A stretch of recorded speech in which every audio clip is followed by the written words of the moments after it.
And trust me, if you break my heart, if I lose the trust I have for you, it might actually take time for me to start trusting you again.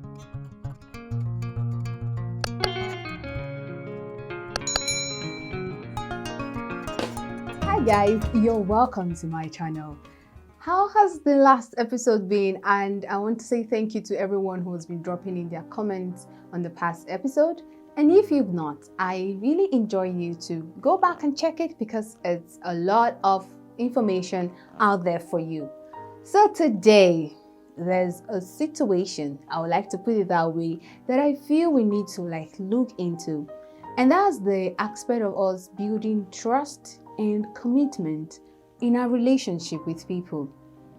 We used to hear the statement that says that lost trust can't be gained. And trust me, if you break my heart, if I lose the trust I have for you, it might actually take time for me to start trusting you again. You've got to earn it. And that's the situation it says with people.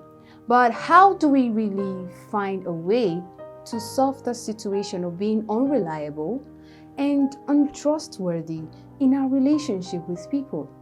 Because a lot of people have lost their jobs, they've lost meaningful opportunities just because they feel that it is impossible for them to be trustworthy. Maybe because of their experiences in the past, where they're coming from, or because of what the society says. It is very impossible to live a trustworthy life. Well, trust me that the solution to that is really within us, and all it just takes for us is to sit down and ask ourselves a few questions as to how we can make this better. I have 4 questions that I asked myself when I felt like I was getting myself into a lot of mess when it comes to keeping to promises, dealing with commitments, and maintaining sanity in my relationship with people. And I thought it wise to share. So that's what we'll be discussing here today in today's episode. And I don't want you to go anywhere as we answer this question. So, like I said earlier, one of the ways that we failed to live out the beauties in us is in keeping to trust and commitments. And it is. Do you remember when you set your alarm to keep to a time to wake up early, and when the bell rings, you put it on snooze? That's to tell you that it is not about the external things you do or putting up a to-do list or setting an alarm. Those things are actually necessary.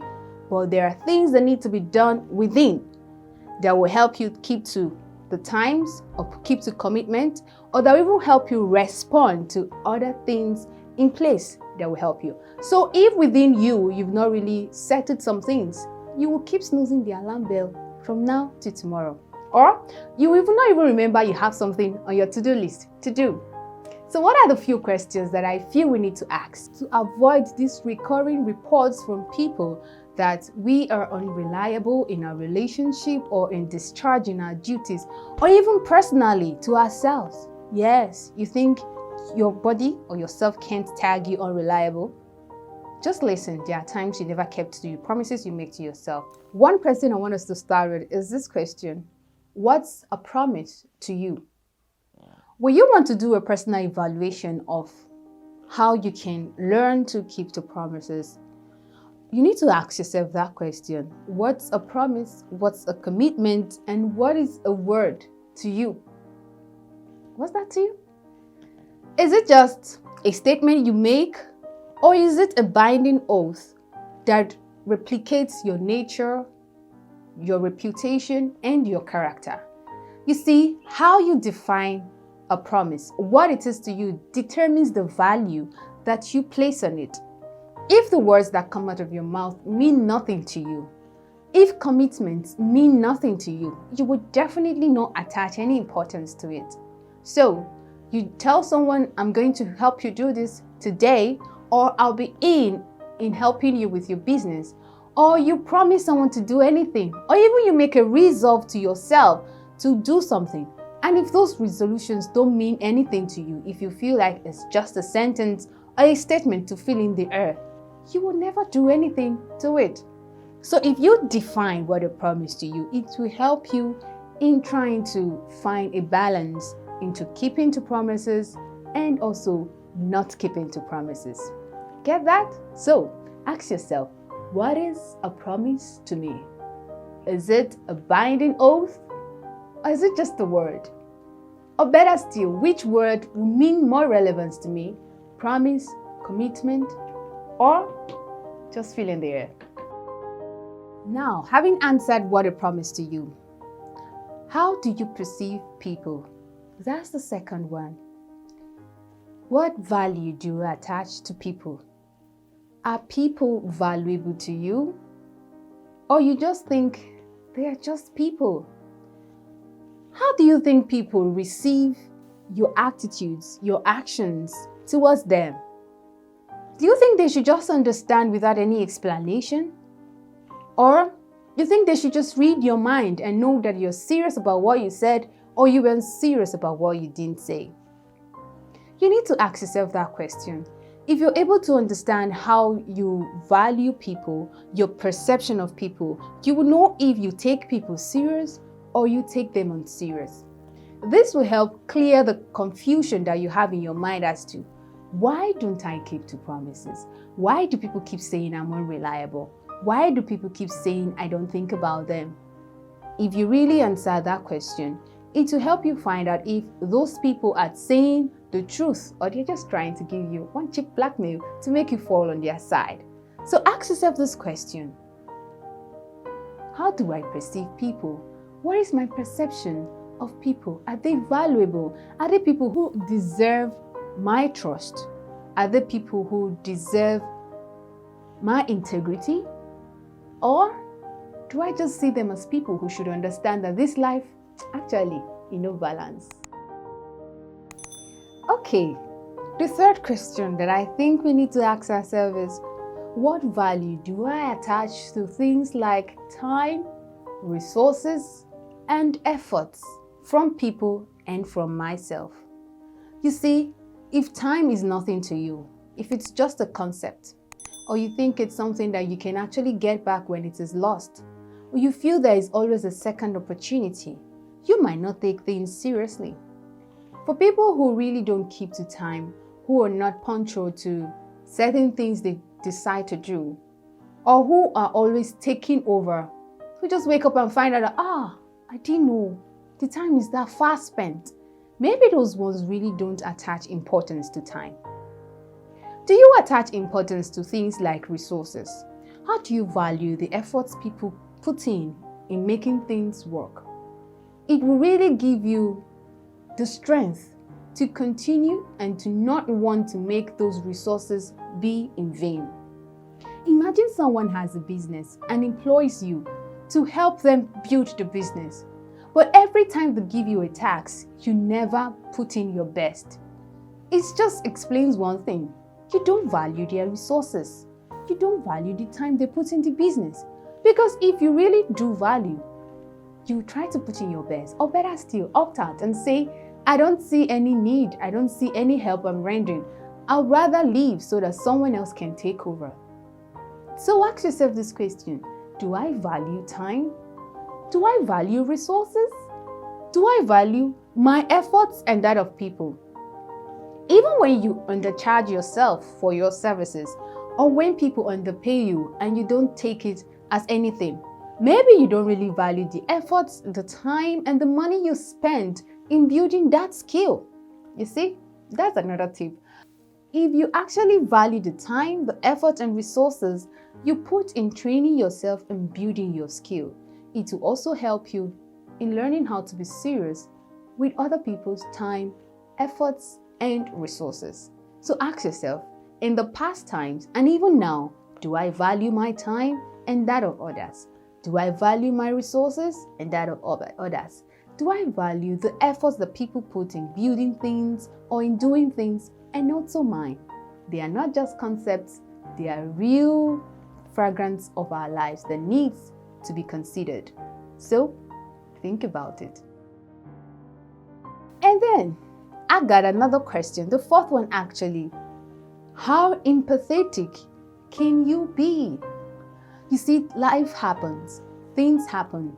There is something called unforeseen circumstances. Sometimes things might not happen the way you planned it. Yes, like Lagos traffic. It's never planned. But how empathetic are you in trying to communicate that this happened, but I couldn't help it? How do you report yourself to your boss, your friend, or even that person that you know? I'm sorry, it wasn't planned, but this is what happened. Or do you think they should just understand? Do you try to put yourself in other people's shoes? Just imagine someone invited you over for a program that you're supposed to help them plan ahead, or better still set things in place before people come around. And then you showed up late and you are like, don't you know there is Lagos traffic? Oh, come on. You should be empathetic to know that this person has been under pressure and tension and needs someone to put him or herself in their shoes and explain better. So what about something like, oh, I'm actually very sorry. I should have come earlier. I was stuck up in traffic, but trust me, we're going to find a way to make this thing better. Trust me, the person might not really understand, but that's better than imagining or thinking that they should understand where you're coming from. No one will really understand once you explain, and not just explain, but explaining better. So ask yourself, in the past and now, how empathetic am I? Not just in saying sorry, but how do you say this sorry? Also, in the line of being empathetic, do you communicate upfront when you know you can't meet up to your commitments or your duties? Something like calling few minutes before time to say, I'm sorry I may not meet up with this, or I'm sorry I can't come up with this. I can't do what I already promised I wanted to do because of this or this. Can we find another arrangement? That really gives the person enough time to plan ahead or to make for another option.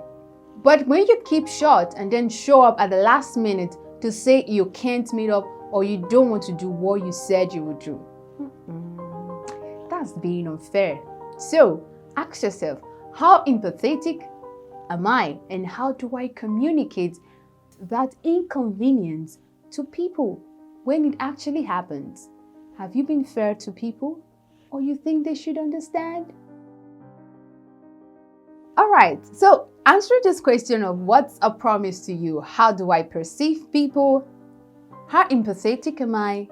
And what value do I attach to things like time, resources, and efforts? We help you understand where you're actually getting it wrong. You might not be wrong in all of those 4 questions that you need to ask yourself. It might just be the simple question of what a promise is to you, or just the part that you're not being empathetic enough or you're not communicating the inconvenience is better. Whichever one you find yourself wanting, it's time to really make a change. So if a promise is nothing to you, when I mean promise, it can just be anything you decide or you agreed in your heart or you said to people to do. If it is nothing to you, it's time to make a change and say, I will actually attach my reputation and character to whatever it is I tell people. So you know, whenever you say, I'll do it or I won't do it, what you're actually saying is, this is in my word. And you know what? That's how God actually does. When he said, I honor my word more than my name, that means take my word for it. And if you feel, okay, I don't see people as anything, it's time to start seeing them as things, because that's necessary. You know, I remember one of the examples that they give us then in school when you're late for church service or for school. Do you know what they say? What if it's the president that just called for this meeting? Will you be late? Do you know what that means? That's to give us the notion that it is about the value you place on people. If you don't value people, you won't show up early. If you don't value people, you won't keep to their commitment. So if that is your problem, why not try working on your mind to value people, whether they're of your age, under your age, of your status, or above your status. And then, if you feel that it's about time and resources, it's high time you change your mindset to understand that time, resources, and efforts are the major components that we need in life to achieve our goals. And you need to take them seriously.